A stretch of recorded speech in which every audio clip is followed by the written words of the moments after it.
Class 9-এর আগের দিন আমরা 15.1-এর 10টা অঙ্ক তার হিন্টস নিয়ে আলোচনা করেছিলাম।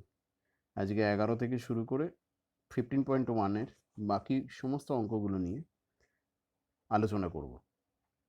আলোচনার ভিডিওটাকে উত্তরপত্র হিসেবে দেখবে না, নিজেরা করবে, বোঝার চেষ্টা করবে, সমস্ত অঙ্কগুলোই করবে। এখানে গুটিকতক অঙ্কের শুধুমাত্র হিন্টস দেওয়া আছে। আচ্ছা, শুরু করছি। প্রথম স্লাইডে আমরা দেখতে পাচ্ছি যে 11 অঙ্ক। 11 অঙ্কে প্রশ্ন কি আছে? একটা কাগজে ছবি আঁকবে সুজাতা, যার ক্ষেত্রফল হচ্ছে 84 বর্গ সেন্টিমিটার। দৈর্ঘ্য প্রস্থের অন্তর দেওয়া আছে 5 সেন্টিমিটার। কাগজটার পরিসীমা কত? তো ধরে নিয়েছি দৈর্ঘ্যটা হচ্ছে 1 সেন্টিমিটার, দৈর্ঘ্যের থেকে প্রস্থ 5 ঘর কম, অঙ্কে বলে দিয়েছে। তাহলে প্রস্থটা কত ধরলাম? 5 কম, মানে x-5। কারণ এখানে আমার অঙ্কেই কি বলে দিয়েছে? দৈর্ঘ্য আর প্রস্থের অন্তর হচ্ছে 5 সেন্টিমিটার। তাহলে দৈর্ঘ্য যদি x আর প্রস্থ যদি x-5 হয়, তাহলে ক্ষেত্রফল কত হবে? দৈর্ঘ্য ইন্টু প্রস্থ। এটার মান দিয়ে দিয়েছে বইতে। ব্যাকেট তুলে দিলাম, গুণ করলাম যেভাবে গুণ করে। x² - 5x 84-কে বাঁদিকে নিয়ে আসা হলো। এবার এটাকে মিডিল টার্ম ফ্যাক্টর করা হয়েছে। 7 12 84 বসিয়ে দিয়েছে। এখান থেকে দুটো পদের গুণফল হিসেবে পাচ্ছি, দুটো পদের গুণফল হিসেবে পেলাম। তো নয় প্রথম পদটা 0 হবে, তা থেকে x এর মান পেলাম 12, আর না হয় দ্বিতীয় পদটা 0 হবে। কিন্তু দ্বিতীয় পদের যে মান, তা থেকে x এর মানটা ঋণাত্মক আসছে। নিশ্চয়ই কাগজের দৈর্ঘ্য তো ঋণাত্মক হতে পারে না। এটা হচ্ছে কি? Not less than 0, not less than চিহ্ন এটা। তাই আমি কি করেছি? x এর মানটা দুটোর মধ্যে কোনটা ধরলাম? 12 আর -7-এর মধ্যে 12টাকে ধরা হয়েছে। অন্যদিকে তাহলে পরিসীমায় কত কত বেরোবে? দৈর্ঘ্যটা আমার বেরিয়ে আসছে কত? 12 সেন্টিমিটার। প্রস্থটা হবে 12 - 5 মানে 7। পরিসীমা তো 2 ইন্টু দৈর্ঘ্য প্লাস প্রস্থ, নিজেরাই বার করতে পারবে। অঙ্কের নাম্বার 13 বলেছে একটা বর্গাকার জমির কর্ণের দৈর্ঘ্য দেওয়া আছে 20√2 মিটার। তার চারধার পাঁচিল দিয়ে ঘিরতে কত মিটার দৈর্ঘ্যে পাঁচিল লাগবে, আর প্রতি বর্গমিটারে 20 টাকা হিসেবে ঘাস বসাতে কত টাকা খরচা হবে? তো প্রতি বাহুর দৈর্ঘ্য আমি ধরে নিয়েছি কত? a metre. তাহলে কর্ণের দৈর্ঘ্য কত হবে? বর্গাকার জমির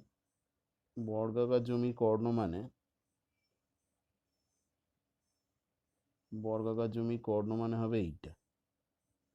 তো এটা যদি a হয়, পিথাগোরাসের উপপাদ্য অনুযায়ী আমরা জানি এটার মান কত হবে? √2a। তো বসিয়ে দিয়েছি √2a। তো √2 এর মানটা দেওয়া আছে, কর্ণের মান 20√2। এখান থেকে সমাধান করে পেলাম এর মান হচ্ছে 20। তাহলে এর পরিসীমা কত হবে? 4 ইন্টু একটা বাহুর দৈর্ঘ্য থেকে পেয়ে গেলাম, ওটাই পাঁচিলের দৈর্ঘ্য।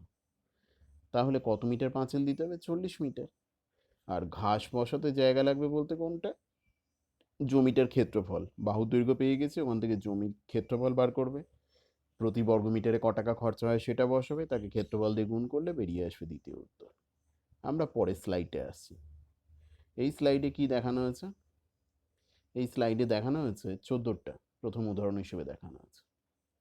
একটা আয়তাকার বাগানের কর্ণ বরাবর একটা বেড়া দেবো। এই যে এই কর্ণ বরাবর বেড়াটা দেওয়া হবে। বাগানের দৈর্ঘ্য আর প্রস্থ দেওয়া আছে। তো আয়তাকার বাগানকে, তো বেড়ার দৈর্ঘ্য কতটা হবে, মানে এই কর্ণটার দৈর্ঘ্য কত হবে বার করতে হবে। সেই পিথাগোরাসের উপপাদ্য আমরা জানি। এটা একটা সমকোণী ত্রিভুজ, যেহেতু বি কোণটা হচ্ছে 90 ডিগ্রি আয়তক্ষেত্রের নিয়ম অনুযায়ী, তাহলে পিথাগোরাসের উপপাদ্য অনুযায়ী আমি বলতে পারি, এটা হচ্ছে 12, এটা হচ্ছে 7, তাহলে এটা কত হবে? √12² + 7², বাইরে মিটার। মান পেয়ে গেলাম কত? 193 মিটার। এটাই বেড়ার দৈর্ঘ্য। আর ত্রিভুজটার পরিসীমা কত হবে? যে কোনো একটা ত্রিভুজে ভাগ করি, তাদের পরিসীমা কত লিখতে হবে। তো প্রতিটা ত্রিভুজের পরিসীমা বলতে এইটা, যার মধ্যে অতিভুজটা হয়ে যাচ্ছে √193, এটা হচ্ছে 12, এটা হচ্ছে 7। তাহলে 7 12 7 আর √193 যোগফল করে যা পেলাম সেটা। এরপর 15 দাগের অঙ্কে কি বলা হয়েছে? বলছে মৌসুমীদের বাড়ির আয়তাকার বড় হল ঘরের দৈর্ঘ্য আর প্রস্থের অনুপাত দিয়ে দিয়েছে 9:5। পরিসীমা হচ্ছে 140 মিটার। তো মৌসুমীরা হলঘরের মেঝেতে 25 × 20 সেন্টিমিটার সাইজের কি বসাবে? টাইলস বসাবে, টালি বসাতে চায়। প্রতি 100টা টালির দাম দেওয়া আছে। তাহলে মৌসুমীদের হলঘরের মেঝেতে টালি বসাতে কত টাকা খরচা হবে দেখি। এখানে দৈর্ঘ্য আর প্রস্থের অনুপাত দিয়ে দিয়েছে 9:5। আমি ধরে নিলাম অঙ্কের সুবিধার্থে দৈর্ঘ্যটা হচ্ছে 9 মিটার, প্রস্থটা হচ্ছে 5 মিটার। এটা লেখাটা উচিত, যেখানে এ হচ্ছে একটা বাস্তব ধ্রুবক সংখ্যা। তাহলে পরিসীমা কত হবে? 2 × দৈর্ঘ্য যুক্ত প্রস্থ সমান হচ্ছে পরিসীমা 140 বলে দিয়েছে অঙ্কে। সমাধান করলাম, সমাধান করে মান টান বার করে পেলাম এর মান 5। তাহলে দৈর্ঘ্য কত হলো? 5 × 9 = 45, আর এদিকে 5 × 5 = 25। আর হলটার ক্ষেত্রফল তাহলে কত হবে? গোটা হলের ক্ষেত্রফল লম্বায় 45, প্রস্থে হচ্ছে 25, তাহলে ক্ষেত্রফল বেরিয়ে চলে এলো। 45টাকে মিটারটাকে সেন্টিমিটার করলাম, 25 মিটারটাকেও সেন্টিমিটারে চেঞ্জ করে দিয়ে বর্গ সেন্টিমিটারে রেখেছি। এবার বলেছে প্রতিটা টালির ক্ষেত্রফল কত। প্রতিটা টালির ক্ষেত্রফল কি করে পাবো? 25 × 20, এটা হচ্ছে টালিটার দৈর্ঘ্য আর প্রস্থ, তার মানে একটা টালির ক্ষেত্রফল পেয়ে যাব। আর মোট কতটা জায়গাকে কভার করতে হবে? এই জায়গাটাকে কভার করতে হবে। তাহলে মোট ক্ষেত্রফলকে একটা টালির ক্ষেত্রফল দিয়ে ভাগ করে দিলাম, বেরিয়ে আসবে কি? টালির সংখ্যা। এবার ঐকিক নিয়মে করব। 100টা টালির দাম হচ্ছে 500 টাকা, আর এখান থেকে আমার যতগুলো টালি বেরোলো তার কত দাম হবে বার করব। স্লাইড নাম্বার 3, অর্থাৎ অঙ্কের নাম্বার হচ্ছে 17। 17 নাম্বার অঙ্কে কি বলা হয়েছে দেখি। একটা আয়তাকার জমি কর্ণের দৈর্ঘ্য দিয়ে দিয়েছে, অর্থাৎ এই কর্ণের দৈর্ঘ্য দেওয়া আছে কত? 15 মিটার। আর দৈর্ঘ্য আর প্রস্থের মধ্যে ব্যবধান হচ্ছে 3 মিটার। আমি ধরে নিয়েছি দৈর্ঘ্যটা a মিটার, প্রস্থটা b মিটার, তাহলে a আর b এর পার্থক্য দেওয়া আছে কত? 3 মিটার। অঙ্কে দিয়ে দিয়েছে।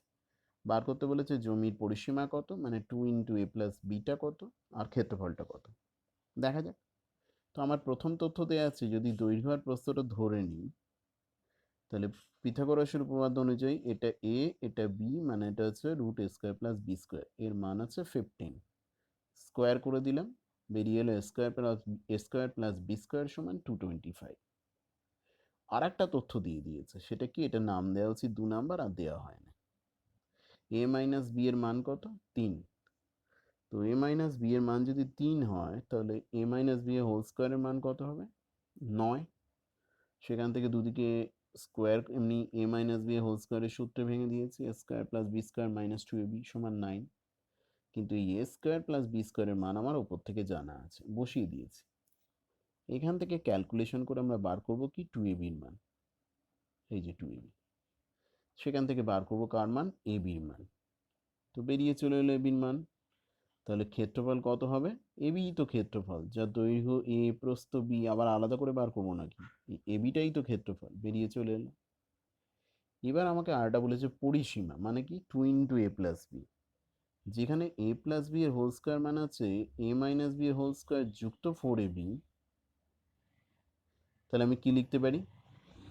a - b এর হোল স্কোয়ারের জায়গায় লিখলাম 9। কেন লিখলাম? এই তো উপরে এখানে দেওয়া আছে a - b এর হোল স্কোয়ারে 9 বেরিয়েছে। ab এর মান বেরিয়েছে 108, বসিয়ে দিলাম, যোগ করে পাওয়া গেল 441। তাহলে a + b এর মান বর্গমূল করে পেলাম √441, অর্থাৎ 21। তাহলে কি দেখতে পেলাম? a + b এর মান বেরিয়ে গেল কত? 21। আর কিছু আমার করার দরকার নেই, এই লাইনগুলো করারই দরকার নেই, আলাদা আলাদা করে a আর b তো বার করতে বলে নাই, আমি তাই ওগুলো কেটে দিয়েছি। তাহলে পরিসীমা কত হবে? 2 × a + b, গুণ করব, বেরিয়ে চলে আসবে।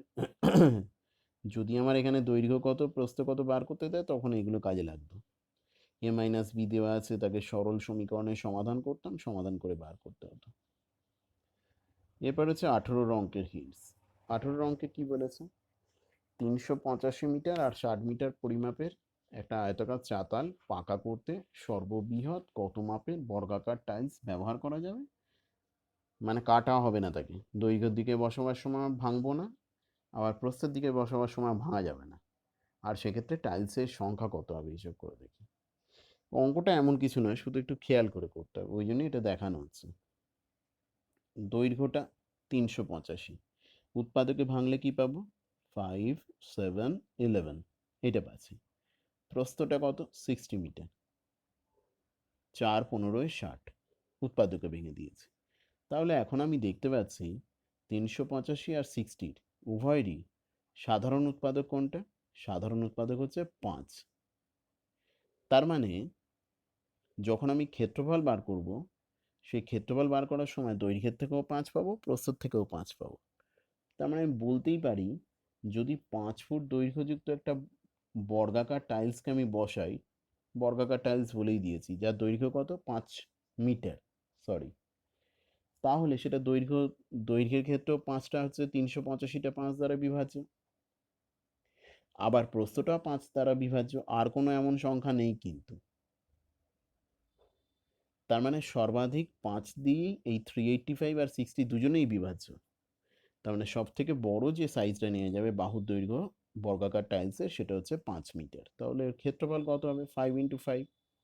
তাহলে টাইলসের সংখ্যা কত হবে বসিয়ে দেবো, বেরিয়ে চলে আসবে এখান থেকে। তো কি করে করলাম, ক্ষেত্রফল হচ্ছে এটা মেঝের ক্ষেত্রফল, আর একটা টাইলসের ক্ষেত্রফল কত হবে 5 × 5 মানে 25, ভাগ করে বেরোবে। তাহলে আমাকে এখানে বুঝতে হবে কেন আমি 5 টাকাই নিলাম। 5-এর পরিবর্তে অন্য কোনো বড় সংখ্যা নিলেই 10 15 যে কোনো কিছু নিই না কেন কোনো একটা বিভাজ্য হবে, দুটো কিন্তু বিভাজ্য হবে না। তখন আমাকে দৈর্ঘ্য বা প্রস্থের দিকে ওই টাইলসটাকে কেটে বসাতে হবে, সেটা কিন্তু এখানে শর্তে বলেনি। আমরা পরের আসছি, এরপরে কতগুলো এমসিকিউ আর ছোট প্রশ্ন আমরা দেখে নেব। এমসিকিউ এর প্রথম একটা 19-এর 1, একটা বর্গক্ষেত্রের কর্ণের দৈর্ঘ্য দিয়েছে 12√2, বর্গক্ষেত্রটার ক্ষেত্রফল কত? তো এগুলো যখন বুঝে যাবে ব্যাপারটা, এত কিছু না ধরে করলেও হবে, আমরা প্রথমে ধরেই করছি। দৈর্ঘ্যটা ধরে নিচ্ছি, বাহুর দৈর্ঘ্য এ সেন্টিমিটার, তাহলে কর্ণ কত হয় √2a, তাহলে এর মান কত হলো 12, তাহলে ক্ষেত্রফল কত হবে 12² মানে 144 বর্গ একক। 4-এরটা মাঝেরগুলো সব করতে হবে, কোনোটা আটকালে জানাবে। বলছে সমান পরিসীমা বিশিষ্ট একটি বর্গক্ষেত্র একটি আয়তক্ষেত্রের ক্ষেত্রফল যথাক্রমে এস ও আর।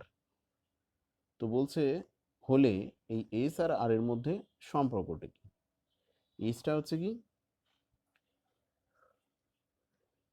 বর্গক্ষেত্রের ক্ষেত্রফল, আর আয়তক্ষেত্রের ক্ষেত্রফল হচ্ছে আর, দুটোরই পরিসীমা সমান। তো বলছে আমি ধরে নিয়েছি বর্গক্ষেত্রে একটা বাহু দৈর্ঘ্য এ ধরে নিয়ে বলেছি ওর ক্ষেত্রফল তাহলে কত a², যেটা এস দিয়ে লেখা হচ্ছে, আর এর দুটো বাহু দৈর্ঘ্য আর প্রস্থ এক্স আর ওয়াই ধরেছে আয়তক্ষেত্রে, তাহলে ক্ষেত্রফল আর সমান কত হবে xy। প্রথম শর্তে বলে দিয়েছে এদের পরিসীমা সমান, আয়তক্ষেত্রের পরিসীমা 2 × a প্লাস এই দৈর্ঘ্য প্লাস প্রস্থ, আর এর হচ্ছে 4 × একটা বাহু দৈর্ঘ্য, তার মানে x প্লাস ওয়াই এর মান পেলাম কত 2a। আমাকে বলেছে এস আর আর এর মধ্যে সম্পর্ক কি, আমি s/r করে দিলাম, সরাসরি লিখে দিয়েছি। তাহলে এস এর মান কত a², আর আর এর মান হচ্ছে xy। পরিস্থিতির উপর নজর রেখে আমি এখান থেকে কি পেয়েছি x প্লাস ওয়াই সমান 2a। তাহলে আমি ওপর নিচেকে গুণ করে দিলাম কত দিয়ে 4 দিয়ে। তাহলে ওপরটা কত হয়ে গেল, কেন গুণ করলাম, এই যে x প্লাস ওয়াই এর মান হচ্ছে 2a, এর বর্গ করলে কত আসবে 4a²। তো উপরটাকেও 4 দিয়ে গুণ করেছি, নিচেরটাকেও স্বাভাবিক কারণে 4 দিয়ে গুণ করতে হয়েছে। আর এই 4a² পরিবর্তে আমি কত লিখলাম x প্লাস ওয়াই সমান 2a, তার মানে 4a² মানে x প্লাস ওয়াই এর হোল স্কোয়ার।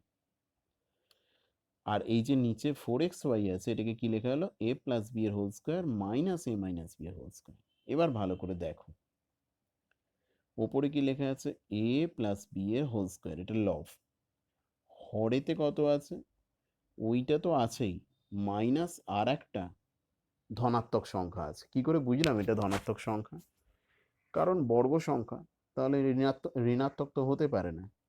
তাহলে এক্স প্লাস ওয়াই এর হোল স্কোয়ার থেকে যদি আমি যা কিছুই বিয়োগ করি না কেন, সেই বিয়োগফলটা কি আর এক্স প্লাস ওয়াই এর সমান হয় না বড় হয়, উল্টে ছোট হয়ে যায়। তার মানে দাঁড়ালো কি এই হরটা হচ্ছে ছোট আর লবটা হচ্ছে বড়, তাই ভগ্নাংশটা হচ্ছে 1-এর চেয়ে বড়, গ্রেটার দ্যান 1 দেওয়া আছে। তার মানে কি দাঁড়ালো এই অনুপাতটা 1-এর চেয়ে বড়, তার মানে এস গ্রেটার দ্যান আর। 5-এরটা 5-এ বলেছে কর্ণের দৈর্ঘ্য 10 দেওয়া আছে, ক্ষেত্রফল দেওয়া আছে, আয়তক্ষেত্রের দৈর্ঘ্য আর প্রস্থের সমষ্টি কত হবে। দৈর্ঘ্য ধরে নিলাম এ, প্রস্থ বি। তাহলে কর্ণের দৈর্ঘ্য 10 দেওয়া আছে মানে root a square plus b square পিথাগোরাসের উপপাদ্য, আর এবি হচ্ছে 62.5 দেওয়া আছে। দুদিকে square, a square plus b স্কোয়ারের মান তাহলে কত হচ্ছে 100। এবারে এ প্লাস বি এর হোল স্কোয়ারের মান কত হয়, a square plus b square plus 2ab। A square plus b স্কোয়ারের মান উপর থেকে পাচ্ছি 100, আর এ বির মান হচ্ছে 62.5, যোগ করে হলো 225। তাহলে এ প্লাস বি এর মান কত হলো, যা বেরোবে বর্গমূল করে 15। এটা হচ্ছে দৈর্ঘ্য আর প্রস্থের মান। আচ্ছা, এই অধ্যায়ের শেষ হিন্টসের বিষয় এটাই, শেষ স্লাইড। দেখা যাক কি বলা আছে। 20 র্যাকেটটা কি বলছে, 20 র্যাকেটটা বলা হচ্ছে দুটো অঙ্কই কিন্তু ইন্টারেস্টিং, হয়তো এমসিকিউ হিসেবে দেওয়া আছে, এগুলো বড় অঙ্ক হিসেবে আসতে পারে, খেয়াল করে রাখবে। ভালো অঙ্ক দুটোই। একটা হচ্ছে আয়তক্ষেত্রের দৈর্ঘ্য 10%, 20 র্যাকেটটা সরি, বর্গক্ষেত্রের বাহু দৈর্ঘ্য 10% বাড়ালে ক্ষেত্রফল কত পার্সেন্ট বাড়বে। এখানে ধরে করেছি, না ধরেও করা যায়। তো আমি দৈর্ঘ্যটা ধরেছি, আগে দৈর্ঘ্য ধরেছি এ, আর ক্ষেত্রফল তখন হচ্ছে এস, মানে হচ্ছে এ স্কোয়ার। তো তাই যদি হয়, পরের ক্ষেত্রফল S2, আগের ক্ষেত্রফল S1, মানে S2 বাই S1 এর মান কত হবে, পরের বাহু দৈর্ঘ্য A2 বাই পরের আগের বাহু দৈর্ঘ্য A1 এর হোল স্কোয়ার। কারণ এর সমান কি, এস সমান আছে এ স্কোয়ার, অনুপাত করে দিয়েছে। এবার যদি A1টাকে আমি 100 বলি, তাহলে A2টাকে কত বলবো, 110। 10% বেড়েছে তো, 110 বেড়েছে। তাহলে এটা হলো কত, S2 বাই S1 এর মান হলো কত, 11 বাই 10 এর হোল স্কোয়ার, মানে হচ্ছে 121 বাই 100। তাহলে বেড়েছে কতটা, ক্ষেত্রফল বেড়েছে বুঝতেই পারছি, 121 বাই 100 মানে এটা গ্রেটার দ্যান 1। প্রশ্ন হচ্ছে তাহলে S2 বড়, কতটা বড়, S2 বেড়েছে, আগে ছিল S1, সেখান থেকে বেড়েছে কত, S2 মাইনাস S1। তাহলে একেতে কতটা বেড়েছে, একেতে বেরিয়েছে S2 minus S1 by S1। তাহলে 100 এ কতটা বাড়বে, পুরোটাকে গুণ করে দেবো। এটা কি বোঝাচ্ছে, একে কতটা বেড়েছে, এই ফ্রেমটা, একে 100 দিয়ে গুণ করলে পার্সেন্টেজে কতটা বেড়েছে পেয়ে যাও। তাহলে আমি কি করে করব, আমি এই দুদিক থেকে 1 বিয়োগ করে দিয়েছি, এদিকে 1 বিয়োগ করেছি, এদিকেও 1 বিয়োগ করেছি। এই অংশটা কি বোঝায়, একে কতটা বেড়েছে, একে ইন্টু 100 করে দিয়েছি, মানে কত, 100 এ কত বেড়েছে, দুদিকেই করেছি। তাই দুদিকে প্রথমে 1 বিয়োগ করেছি, তারপরে 100 দিয়ে গুণ করেছি, 21% বাড়বে। 22 22 কি বলা আছে, আয়তক্ষেত্রের দৈর্ঘ্য 10% বৃদ্ধি করা আছে, আর প্রস্থ 10% কমিয়ে দেওয়া আছে। ক্ষেত্রফল আগের থেকে পরে কতটা কমে যাবে বা বেড়ে যাবে শতকরা হিসেব করতে বলেছে। এটাও না ধরে করা যায়। তো এখানে যেহেতু বোঝানো হচ্ছে তাই ধরে দেখিয়েছি, বড় অঙ্কের ক্ষেত্রেও যাতে করতে পারো, বড় অঙ্কের ক্ষেত্রে কিন্তু ওই এবি ধরেই করতে হবে।